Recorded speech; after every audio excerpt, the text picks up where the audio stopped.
세상을 살아감에 있어서 우리는 참 행복한 삶을 살아가기를 원합니다. 그런데 세상이라고 하는 것은요, 그렇지 못해요.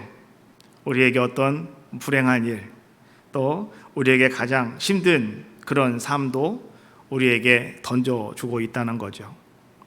세상에서 가장 불행한 일이라고 하는 것은 과연 어떤 것일까? 연구를 사람들이 했더라고요. 그런데 세상에서 가장 불행한 일은 이런 거랍니다. 첫 번째, 서로 믿지 못하는 것.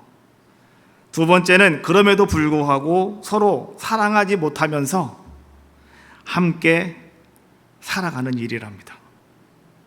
믿지 못하고 사랑하지 못하는데 어쩔 수 없이 살 수밖에 없는 것이 세상에서 가장 불행한 일이라는 거죠.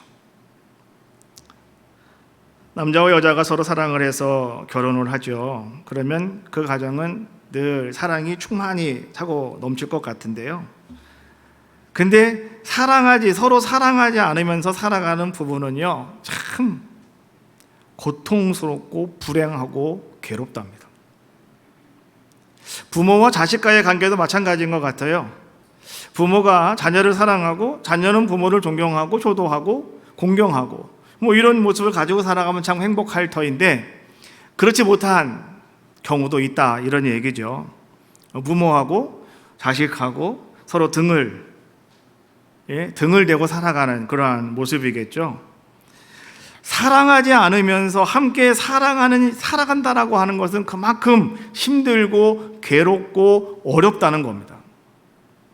마찬가지로 오늘 우리가 하나님을 사랑하지 못하면서 예수 그리스도를 여러분이 사랑하지 못하면서 여러분들이 신앙생활을 하고 있다면 여러분 이것만큼 참으로 불행한 일이 없는 것이고요, 이것만큼 참으로 괴로운 일이 없다는 거죠.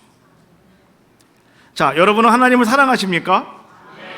예수님을 사랑하십니까? 여러분, 주님을 내가 사랑합니다라고 하는 고백이 찰찰 차고 넘치셔야 돼요. 그냥 톡 건드리면 터질 것만 같은 그대가 아니라 여러분 톡 건들면 주님 사랑해요, 이게 나오셔야 되는 거죠. 그래 여러분의 신앙생활이 재미있고 여러분의 믿음 생활이 훌륭한 믿음 생활을 할 수 있다는 거죠. 그런데 그렇지 못하면 그 신앙생활은 너무너무 힘든 거예요. 교회 와서 앉아있는 것도 불행한 것으로 여겨지고 와서 앉아있는 이 시간 그렇게 여러분 힘들고 어렵게 느껴질 수밖에 없다라고 하는 거죠. 우리가 요한복음에 있는 말씀을 같이 보았는데 이 요한복음은요, 믿음을 회복시키기 위해서 기록한 책인 동시에 또 사랑을 회복시키기 위해서 오늘 우리에게 기록된 복음서예요. 믿음을 회복시키기 위해서, 그리고 여러분의 사랑을 다시 회복시키기 위해서 요한이 기록한 말씀이죠. 그래서요, 우리가 가만히 성경을 보면은 이 요한복음은 말이죠, 이 믿음이라고 하는 말이 가장 많이 들어가 있고 사랑이라고 하는 말이 가장 많이 기록이 되어 있는 것이 요한복음과 요한 1, 2, 3서입니다.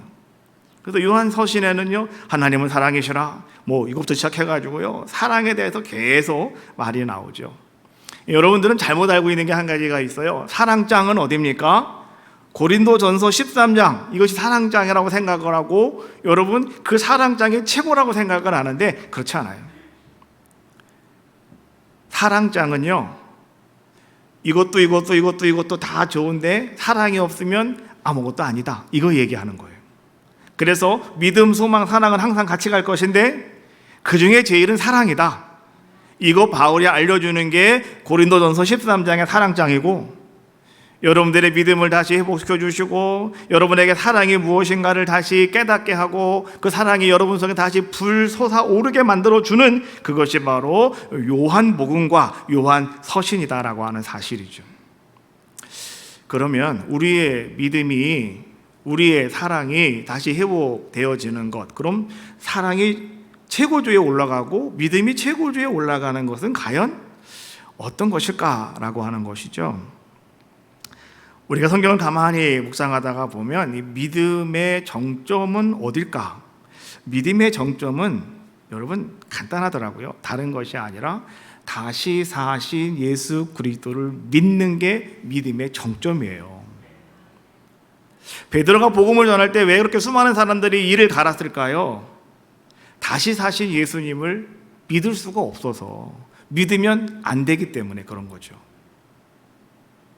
기독교의 최고의 핵심은 부활신앙이다 라고 이렇게 이야기하잖아요. 왜 그러느냐? 자, 바울은 이렇게 말합니다. 고린도전서 15장 13절과 14절 말씀에 보니까 만일 죽은 자의 부활이 없으면 그리스도도 다시 살아나지 못하셨으리라. 그리스도께서 만일 다시 살아나지 못하셨으면 우리가 전파하는 것도 헛것이고 또 너희의 믿음도 헛것이며, 예수님이 다시 살아나지 못하셨다라고 한다면 오늘 여러분 우리가 열심히 복음 전하는 것도 다 헛것이래요. 그리고 여러분들이 나는 이런 믿음을 가지고 있다, 나의 믿음은 이런 것이다, 여러분들이 암만 이야기해도 그 모든 믿음이 다 헛것이라고 말씀해 주고 계시는 거예요. 그래서 성경은 예수 그리스도의 부활이 없으면 아무것도 아니다라고 하는 거죠. 여러분의 믿음 생활, 여러분의 신앙 생활 아무것도 아니다라고 이야기하는 거죠. 그래서 오늘 우리가 부활절이 되어지면 힘있게 그렇게 찬송하는 거예요. 사셨네, 사셨네. 같이 예수 다시 사셨네. 할렐루야. 힘차게 하셔야 되는데 제가 아침에 갑자기 좀 목이 살살 아파가지고 감기가 오는 것 같아서 제가 좀 천천히 하고 있는 거예요. 여러분은 힘차게 하십시오. 아멘도 힘차게 하시고 찬송도 힘차게 하셔야 됩니다. 자, 여러분 분명한 것은 뭐냐고 하면, 자, 부활의 소망이 있어야, 부활의 신앙이 있어야 여러분들은 진짜 여러분들은 믿음이 있는 사람이요, 여러분 신앙의 사람이 될 수 있습니다 라고 하는 것을 말씀해 주고 계시는 거예요. 부활하신 주님께서 낙심한 베드로를 찾아가셨습니다. 그리고 낙심한, 좌절하고 그냥 모든 것 다 포기하고 있는 그 베드로를 다시 주님께서는 일으켜 주셨던 것처럼 오늘 부활의 주님이 오늘 여러분들을 찾아오실 때, 또 그 부활의 주님을 여러분들이 만날 때 오늘 여러분의 삶은 변화가 되어지는 거죠. 지금의 모든 삶에서 여러분들이 일어설 수 있는 아름답고 존귀한 자가 다 될 줄로 믿습니다. 자, 그렇다고 한다면 한번 가만히 봅시다. 오늘 부활하신 그 예수님께서 이른 새벽 갈릴리로 베드로를 찾아가셨을 때 오늘 베드로는 어떤 모습이었을까? 이 모습을 우리가 한번 살짝 들춰 보셔야 되는 거죠. 갈릴리 바다에 가서 고기 잡고 있는 베드로, 그는 신나서 고기 잡는 것도 아니었고요, 그는 거기서 그냥 다른 생각 가지고 고기 잡는 것이 아니었어요. 베드로가 이른 새벽 갈릴리 바다에서 부활하신 주님 만났을 때, 그때 베드로의 인생에서 가장 수치스럽고 가장 힘든 그런 상황 속에 베드로는 있었어요. 여러분 잘 알고 계시는 것처럼 마태복음 26장 33절 말씀에 보니까 베드로는 뭐라고 말합니까? 이렇게 그는 호언장담했어요. 모두 주를 버릴지라도 나는 결코 주님을 버리지 않겠습니다. 오늘 베드로가요, 예수님께서 이제 너희가 나를 떠날 것이다 라고 이야기했을 때, 무슨 말씀입니까? 나는 절대 주님 버리지 않아요. 얘네는 버려도요, 나는 절대 안 버려요. 이렇게 호언장담하던 베드로였지 않습니까? 그런데 예수님이 잡히신 이후에 베드로는 3번씩이나 오늘 예수님을 알지 못한다고 부인해버리고 마는 자의 모습이었죠. 그 이후로 베드로는요, 참 비참한, 자기 자신을 바라볼 때 나는 왜 이렇게 사는 거지? 자기 스스로를 그렇게 너무나도 참 비참하게 여기는 그런 베드로의 모습이었음을 볼 수가 있잖아요. 그래서 주님이 다시 부활하셔서 베드로를 만나주셨음에도 불구하고 베드로는 자기 자신은 아무것도 아니라 생각을 하고 어떻게 합니까? 그는 갈릴리 바다로 간 거죠. 그곳에 가서 그는 고기를 잡고 있다가 주님을 만나게 되는 거죠. 그런데 그때 부활하신 주님께서는요, 베드로가 3번이나 주님을 부인했던 것처럼 똑같이 3번 오늘 주님은 베드로에게 물으셨어요. 뭐라고 물으셨습니까? 오늘 우리가 읽은 본문의 말씀 15, 16, 17절이 바로 그 말씀인데요, 제가 마지막 절 말씀만 한번 읽어드릴게요. 3번째 이르시되 요한의 아들 시몬아 네가 나를 사랑하느냐 하시니 라고 말씀해 주고 계시죠. 요한의 아들 시몬아 네가 나를 사랑하느냐. 우리는 여러분 갈릴리 호숫가에서 찬양하시죠. 주님은 시몬에게 물으셨네. 사랑하는 시몬아 넌 날 사랑하느냐. 오 주님 당신만이 아십니다. 우리 찬양 많이 불렀어요. 특히 학생 때 수련회 가면 이거는 꼭 18번지입니다. 이거 안 부르면 수련회가 안 될 정도로 아주 엄청나게 많이 부르죠. 근데 이 노래를 부를 때 항상 하는 게 있어요. 갈릴리 호숫가에서 주님은 주네에게 물으셨네. 여러분 해보셨죠? 오늘 갈릴리 호숫가에서 주님은 베드로에게 요한의 아들 시몬아 내가 나를 사랑하느냐 라고 이렇게 묻고 계시는데요, 그것은 곧 누구에게 묻고 있는 거예요? 오늘 여러분들에게 묻고 있다 이런 얘기예요. 자, 그런데 이 질문에는요, 여러분 우리 눈에는 보이지 않아요. 그러나 이 질문이 담고 있는 말씀이 있어요. 그게 뭔가를 여러분 아셔야 돼요. 오늘 주님께서 왜 시몬 베드로에게 3번씩이나 계속해서 내가 나를 사랑하느냐고 묻고 계실까요? 여러분 이 말씀 속에는요 이런 의미가 들어가 있는 거예요. 베드로야, 시몬아, 내가 너를 일으킬 거야. 시몬아, 내가 너를 다시 회복시킬 거야. 오늘 주님은요 이 말씀을 그 말씀 속에 담아서 지금 이야기해 주고 계시는 거예요. 우리는 내가 나를 사랑하느냐, 내가 나를 사랑하느냐, 여러분 이 말씀만 듣고서 그것만 묵상하시면 안 돼요. 그 말씀 속에 들어있는 들리지 않는 주님의 말씀을 들으셔야 되는 거예요. 베드로야, 내가 너를 일으킬 거야. 베드로야, 내가 다시 너를 회복시켜 줄 거야 라고 말씀해 주고 계시는 거예요. 우리도 살아가다 보면 믿음대로 살지 못하고 넘어질 때가 참 너무나 많이 있어요. 근데 여러분 꼭 기억하실 것, 우리 주님은요 여러분들의 어떤 완전한 믿음을 바라보시고 오늘 여러분들을 찾아오는 것이 아니라는 거죠. 그러면 주님은 언제 나를 찾아오시느냐? 꺼져가는 등불처럼 아슬아슬할 때, 또 더 나아가서 겨자씨같이 작은 믿음만 가지고 있을 때, 정말 누가 여러분들에게 나가서 나는 이런 믿음이 있다고 뭔가 여러분 내세울 수도 없는 아주 작은 믿음, 겨자씨에 말할 만한 그런 믿음만 여러분 가지고 있는 그때에 주님은 여러분들을 찾아오신다는 거예요. 그리고 주님은 아슬아슬한 여러분들을 붙잡아 일으켜 주시고 오늘 여러분들에게 힘을 더하여 주셔서 어떻게 하신다는 겁니까? 큰 믿음의 사람으로 만들어 주신다는 거죠. 그래서 예수님이 하신 말씀, 너희 중에 겨자씨만한 믿음만 있어도 이 산더러 명하여 바다로 옮겨지라 하면 어떻게 된답니까? 옮겨진대잖아요. 그대로 되리라 말씀해 주고 계시는 거예요. 부활하신 주님이 여러분 만나 주시면, 여러분 찾아와 주시면 오늘 우리는요 그런 놀라운 역사를 이룰 수가 있다는 거예요.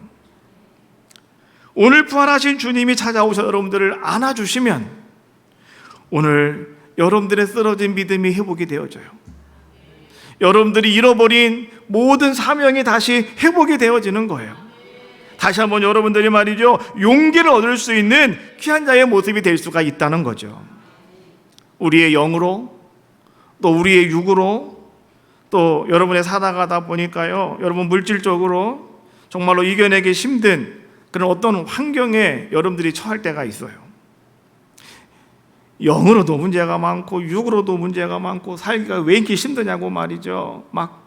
물질적으로 상당히 이것저것 많은 어려움이 막 여러분들에게 계속해서 막 파도가 밀려오듯이 여러분에게 닥쳐올 때, 그때 우리는 어떤 자들의 모습이 되어야 될까?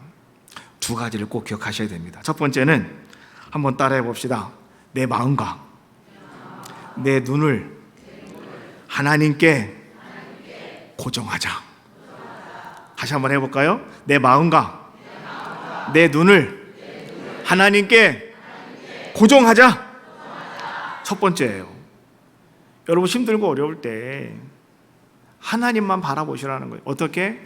마음을 다 모아서 눈에 힘을 꽉 주고. 우리 지난 금요일 날은요, 두 손에 힘을 꽉 주고 기도했죠. 두 손에 힘을 꽉 주고, 내가 온 힘을 다할 때 여러분 뒤에 성령이 여러분들을 확 밀어주시는 거예요. 그래서 여러분들이 어떻게 하는 거예요? 기도가 확 열리는 것처럼. 근데 주님 바라볼 때는, 내가 힘들고 상황이 어려울 때는 두 눈에 힘을 꽉 주고 하나님만 바라보셔야 돼요. 하나님께 여러분 집중하시라는 거예요. 딴 데 쳐다보시면 큰일 납니다. 하나님만 바라보시면 되는 거예요. 두 번째는 여러분 한번 따라해봐요. 온 힘을 다하여 하나님께 부르짖어라. 할렐루야. 온 마음을 다해서 하나님께 부르짖어 기도하시라는 거예요. 힘들고 어려울 때, 환난이 찾아왔을 때, 한 가운데 있다고 생각이 되어질 때, 첫 번째가 뭐라고요? 마음과 눈을 하나님께 고정해라. 두 번째는 뭐라고요? 온 마음을 다해서 하나님께 부르짖어라. 부르짖는다고 하는 것은요, 온 힘을 다해서 소리치시라는 거예요. 이렇게 기도하는 우리들의 모습이 되셔야 된다. 여러분, 감리교 목사님이시면서 기도의 사람이었던 한 분이 계시는데요. 이분은 1835년 8월 15일 날 미국에서 탄생하신 분이시고, 이제 많은 신학적인 또 기도의 많은 것들을 우리에게 책으로 많이 내신 분인데요. 이분이 E.M. 바운주라고 하는 목사님이신데, 이분은 이렇게 이야기합니다. 기도는 하나님으로 하여금 일하게 하신다. 기도는 하나님으로 하여금 일하게 하신다. 기도가 무엇인가를 분명히 알고 기도에 붙여 살았던 분이 하시는 말이에요. 기도는 하나님으로 하여금 일하게 하신다. 또 이제 주석학자이셨던 매튜 헨리 목사님은요, 이렇게 말하고 있어요. 하나님께서는 자기 백성들을 축복하실 때에 무엇보다도 먼저 기도를 하게 하신다.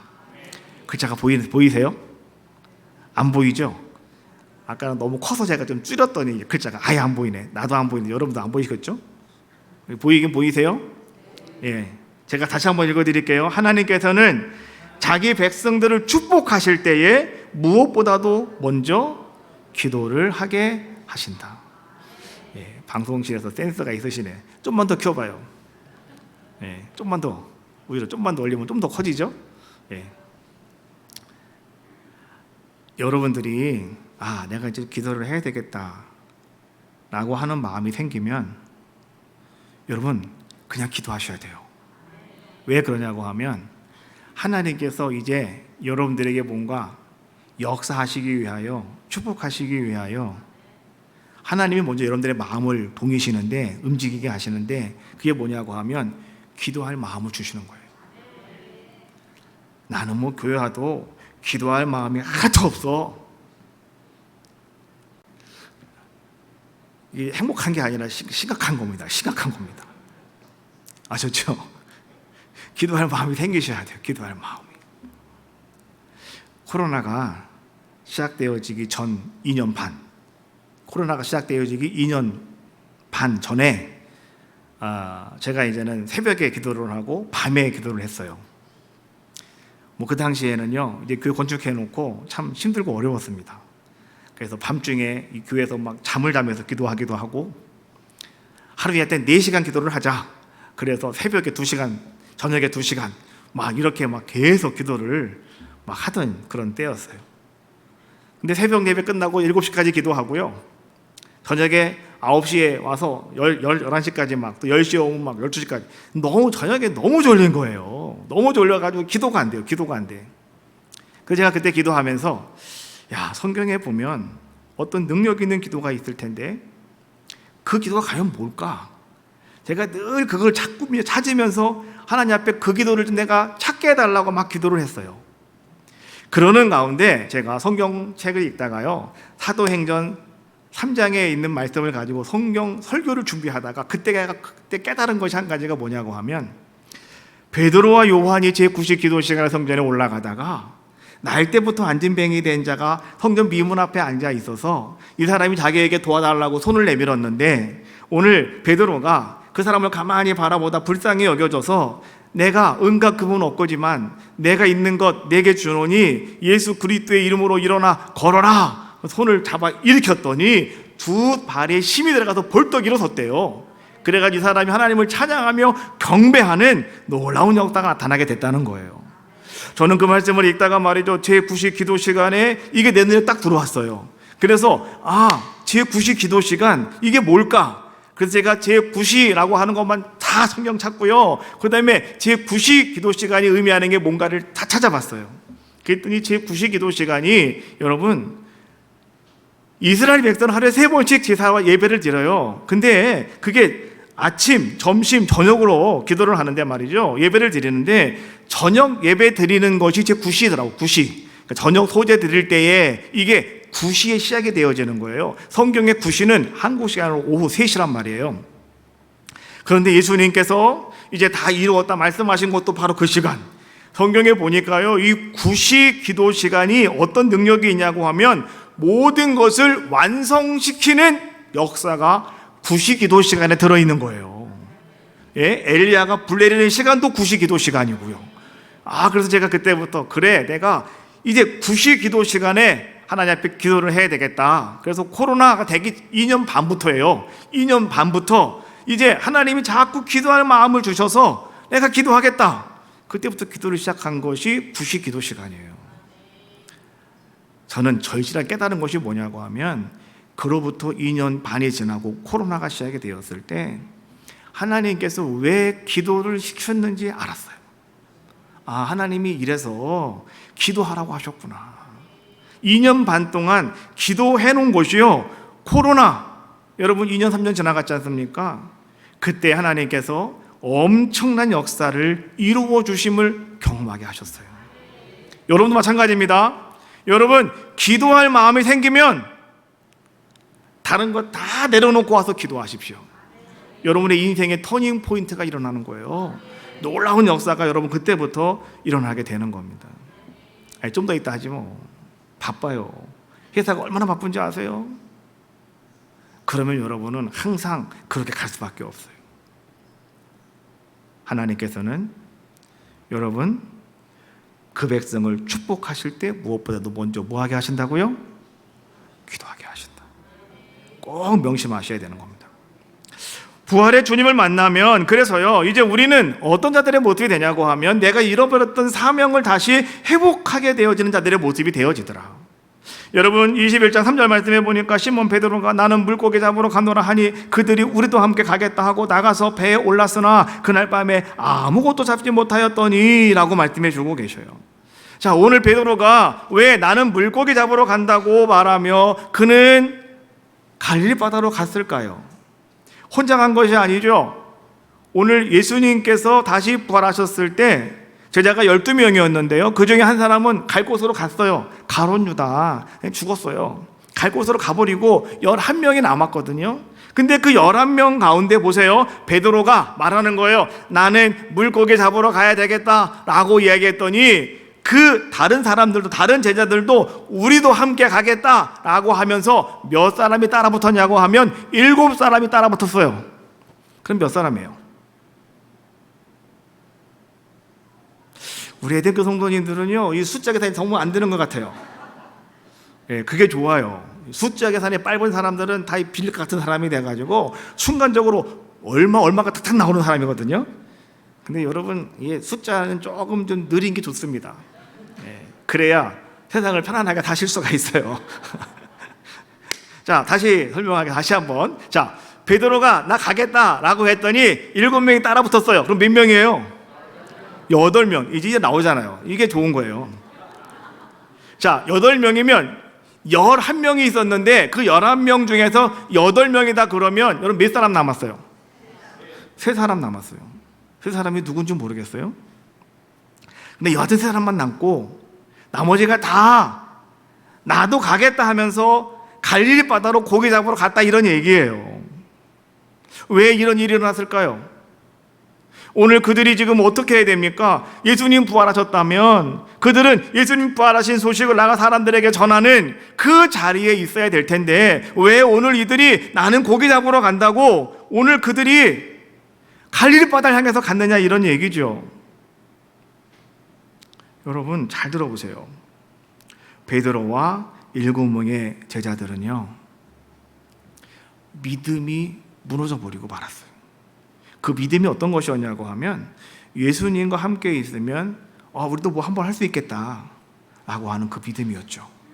그런데 예수님이 십자가에 돌아가셨고 다시 3일 만에 살아나셨는데 자기들이 가지고 있던 믿음이 그냥 다 무너져 버리고 만 거예요. 두 번째는 믿음이 무너져 버리고 말다가 보니까 모든 것이 낙심되고 좌절돼 버리고 마는 거죠. 그러다가 보니까 이들은 있어야 할 자리에 있는 것이 아니고 그 자리를 떠나버리고 마는 거죠. 다른 말로 말하면 사명을 내려놓고 떠나버리고 마는 자들의 모습이 되었다는 거죠. 성경이 그거 얘기해 주고 있는 거예요. 베드로가 나는 물고기 잡으러 간다. 믿음이 무너져 버렸고 낙심하고 절망해서 그 있어야 될 헌신의 자리에서 떠나버리고 마는 그런 자의 모습이 되었다는 거예요. 우리는요, 헌신의 자리에 있으셔야 돼요. 여러분 성전에 올라오셔서 예배 드림에도 불구하고 여러분들이 와서 예배만 드리고 그냥 집으로 가시고 예배만 드리고 끝 하시면 오늘 여러분들은 헌신하고 있지 않는 거잖아요. 헌신한 자리에 있지 않는 거잖아요. 왜 그럴까? 이유는 간단하더라고요. 아직도 여러분 안에 무너진 믿음이 있고 아직도 여러분 안에 어떤 상처가 있다는 거죠. 낙심하고 절망한 어떤 상처가 여러분 속에 있다는 거죠. 그래서 여러분이 선뜻 나서지 않고 어떻게 하는 거예요? 그냥 그 자리만 왔다가 가고 지키고 뭐 이런 모습을 우리는 갖고 있는 것이 아닐까. 예수님께서 베드로를 부르실 때 여러분 처음에 베드로를 예수님이 어떻게 부르셨습니까? 마태복음 4장 말씀에 보면 이렇게 말합니다. 갈릴리 해변에 다니시다가 두 형제 곧 베드로라 하는 시몬과 그 형제 안드레가 바다에 금을 던지는 것을 보시니 그들은 어부라. 말씀하시되 나를 따라오라. 내가 너희를 사람 낚는 어부가 되게 하리라 하시니. 예수님께서는 베드로를 처음 만났을 때 나는 너를 사람 낚는 어부가 되게 할 거야 라고 하면서 오늘 예수님은 베드로를 불러주셨는데 그런데 그 베드로의 믿음이 무너져 버리고 낙심하게 되자 오늘 베드로는 자기가 가지고 있었던 소명, 이 소명 나를 왜 부르셨는가 이것을 잃어버리고 그는 사람 낚는 어부가 아니라 고기 낚는 어부로 다시 돌아가 버리고 마는 그런 자의 모습이 되었다라고 하는 거예요. 그래서 오늘 베드로가 뭐라고 말하는 거예요? 21장 3절 말씀에 나는 물고기 잡으러 가노라 라고 이야기해 주고 있는 거예요. 나는 물고기 잡으러 간다. 오늘 이러한 베드로를 찾아오셔서 주님은 그 베드로에게 계속해서 질문하고 계시는 거죠. 내가 이 사람들보다 나를 더 사랑하느냐 묻고 계시는 거예요. 여러분 오늘 이 말씀 속에는요 2가지의 이야기가 들어가 있어요. 2가지로 우리가 이 말씀을 해석해 볼 수가 있다는 거예요. 첫 번째는 뭐냐고 하면 내가 여기 있는 이 사람들을 더 사랑하냐 아니면 나를 더 사랑하냐 주님은 그거 묻고 계시는 거예요. 여기 있는 사람이 누구예요? 자기 따라서 자기를 믿고 따라와 준 7명. 오늘 여러분들에게 묻고 계시는 거예요. 네가 너를 믿고 너를 신뢰해주고 너와 함께 죽을 때까지 함께 하겠다고 하는 그 사람들을 더 사랑하느냐, 아니면 너는 나를 사랑하느냐, 오늘 주님을 사랑하느냐. 주님은 그렇게 첫 번째로 여러분들에게 질문하고 계시다는 거예요. 두 번째는 뭐냐고 하면, 여기 내 곁에 있는 요한이 나를 사랑하는 것보다, 여러분 요한복음이잖아요. 누가 기록을 했어요? 요한이 기록을 했거든요. 요한은 자기 자신을 뭐라고 표현하냐고 하면 주님이 무척 사랑하는 자, 이렇게 이야기합니다. 자기 자신을 자기 스스로 그렇게 표현을 해요. 주님이 무척 사랑하는 사람이래. 무척 사랑하는 사람. 주님이 그 사람을 무척 사랑한다는 것은 뭐예요? 자기 자신도 주님을 무척 사랑한다, 제일 사랑한다, 이거 설명하고 있는 거 아니겠습니까? 그래서 오늘 이 요한이 하고 있는 질문은 이런 거예요. 오늘 내 곁에 있는 요한이 나를 사랑하는 것보다, 예수님을 사랑하는 것보다 오늘 네가 나를 사랑하는 것이 더 강하냐? 오늘 주님은 그렇게 물어보시면서 여기 7명 중에서 네가 나를 가장 사랑하느냐고 오늘 주님께서는 그렇게 묻고 계시다는 거예요. 이 말을요, 오늘 우리 버전으로 번역을 하면, 다시 설명을 하면 이런 거예요. 여러분, 열심히 돈 버는 일, 또 명예를 잡고 권력을 잡고 여러분의 이름을 내는 일에는 여러분 남에게 지지지 않으려고 정말 여러분 몸부림치면서 왜 남보다 신앙생활을 잘해볼 생각은 하지 않고 있습니까? 이런 질문이에요. 또 직장에서는 남보다 여러분 뒤지지 않으려고 그렇게 애를 쓰면서 교회에 와서 다른 성도님들이 열심히 교회 봉사하고 충성을 그렇게 함에도 불구하고 여러분은 아무런 감각도 없이 그냥 교회만 왔다 갔다 하지 말고, 이 교회에서, 이 에덴 교회에서 정말 네가 신앙생활을 가장 잘하는 사람이 되어야 되지 않겠는가? 오늘 내 신앙이 그런 신앙이 되어야 되지 않겠느냐? 그런 신앙을 가져봐라. 오늘 주님께서는요, 이렇게 우리에게 말씀하시는 것이, 내가 이 사람들보다 나를 더 사랑하느냐? 오늘 주님께서 묻고 계시는 질문이라는 거예요. 부활의 주님은 오늘 이 시몬 베드로를 찾아가서 네가 나를 사랑하느냐 물으시면서 무너졌던 그의 믿음을 다시 일으켜 주시고, 절망에 빠져 있는 그를 다시 세워 주셔서 그가 잃어버렸던 사명을 다시 회복시켜 주시더라는 거죠. 그래서 여러분 15절 말씀해 보니까 이르시되 내 어린 양을 먹여라, 이르시되 16절에 내 양을 치라, 17절에 이르시되 내 양을 먹이라. 뭐예요? 사명 다시 붙잡으라는 거예요. 다시 일어서시라는 거예요. 다시 그 사명 회복하시라고 말씀해주고 계시는 거죠. 우리가 다시 하나님 앞에 사명을 붙잡고 여러분들이 그 헌신의 자리로 나아갈 수 있는 방법, 여러분이 회복할 수 있는 것은 과연 뭘까? 주님의 음성을 들으셔야 돼요. 주님의 음성을 들을 수 있는 방법은 또 뭐겠어요? 기도하시는 거죠. 기도하면서 주님의 음성을 사모하는 여러분들의 귀한 모습이 되셔야 된다. 열심히 복음을 전하는데요, 사람들이 돌을 집어 던졌어요. 돌에 맞아서 기절해버리고 말았어요. 근데 사람들이 와서 이렇게 보니까 죽었어요.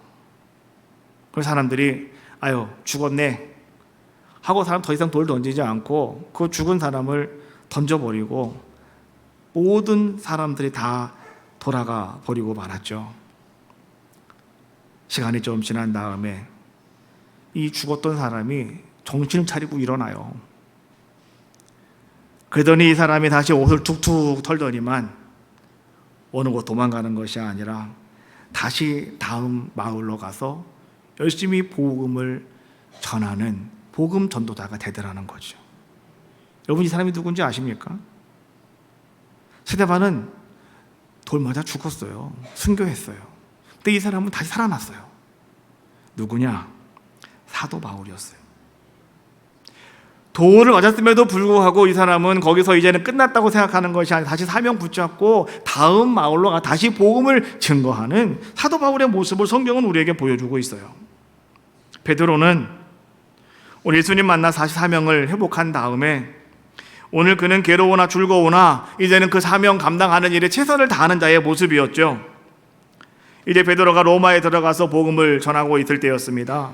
갑자기 로마의 황제가 말이죠, 정신 이상자가 되어가지고 이제 갑자기 불을 지르더니만 이거 불 기독교인들이 질렀다고 말이죠. 기독교의 모든 이 지도자들을 다 잡아다가 다 죽이는 거예요. 그때에 베드로와 함께 있던 사람들이 여기 있으면 당신도 죽습니다. 빨리 도망가십시오. 라고 이야기해서 베드로가요, 그 사람들의 이야기를 듣고 로마를 등지고 이제 막 도망가고 있어요.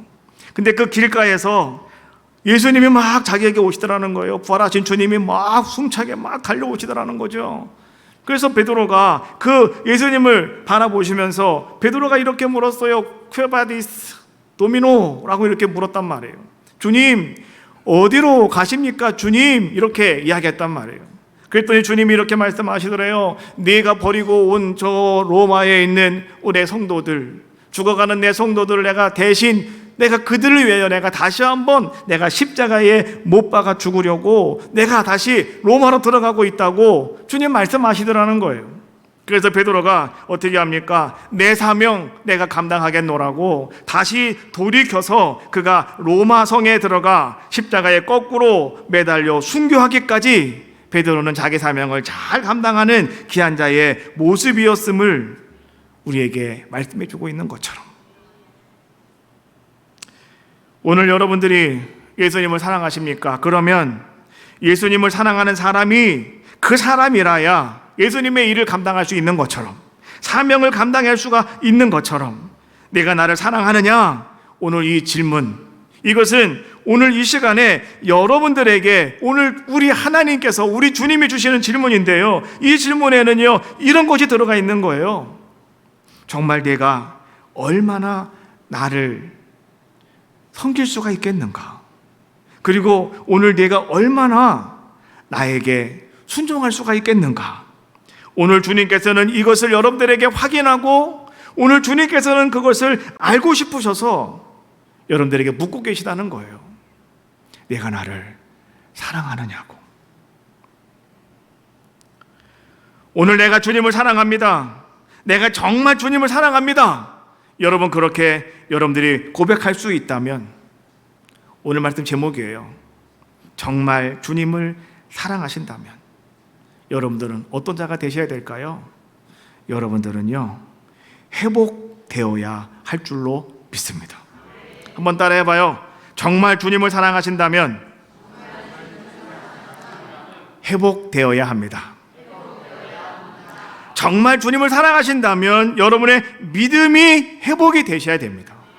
정말 여러분 주님을 사랑하신다면 여러분의 사랑이 다시 회복이 되셔야 됩니다. 여러분 정말 주님을 사랑하신다면 내가 못하고 있던 11조라도 다시 시작하셔야 되는 거예요. 내가 정말 주님을 사랑하신다면 다시 나가 사람들에게 전도하셔야 되는 거예요. 내가 정말 주님을 사랑하신다면 엎드려 힘써 기도하시며 내 사명 끝까지 잘 감당하겠습니다 고백하는 여러분들 다 되시기를 주님의 이름으로 축복합니다. 내 구주 예수를 더욱 찬양하시고요 통성으로 기도하겠습니다.